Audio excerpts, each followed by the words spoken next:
Hi guys, good afternoon. Great progress so far. You're now on my modules. So starting with 3, 4, 5.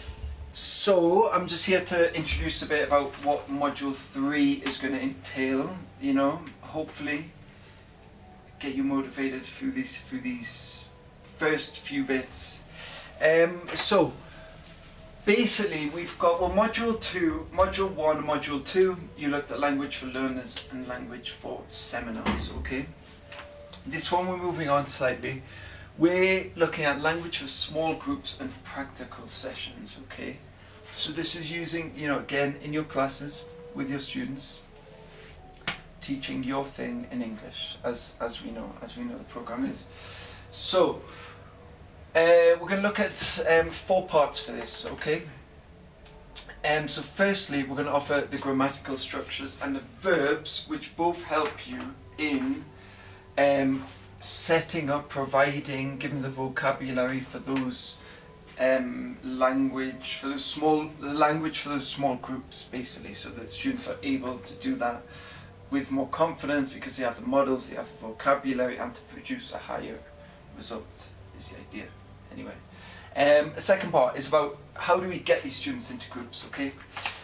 So we're looking at instruction giving, simple instruction giving, because remember this is a second language, okay? So we need to keep instructions relatively simple. So how do we get them into groups? How do we check they've understood the instructions, you know? So we're going to be giving some vocabulary for that also. Then we're going to be looking at monitoring groups and practical sessions. So here we're going to be giving the phrases that you need when you're monitoring your classes. Your classes are working, you've set the groups, they're all working nicely, hopefully. But the phrases and vocabulary to help you monitor those students, okay? And any problems they might be having because of it, okay? So we're also going to give techniques to manage groups in this context. You know, in sessions, because some students work faster, some students work better, some students are just naughty students, you know, I don't like to say that, but they can be. Yeah, so, you know, strategies to look at that as well.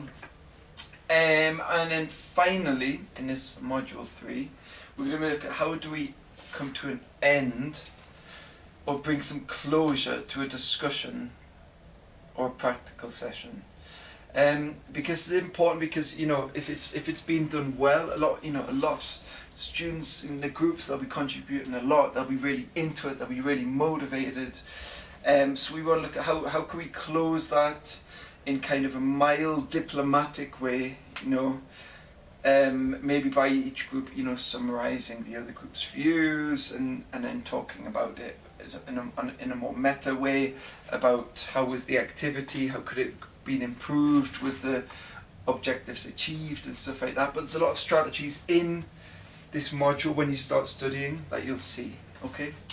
The only other 1 or 2 small things, one is just the importance of the kind of international element to all of this. So with this, you know, the international lecturers that you are or will be, even better. So the work here, the group work, the discussion work and management skills, they're transferable to groups and individuals that you're going to be working with in different parts of the world, and foreigners that are here, okay?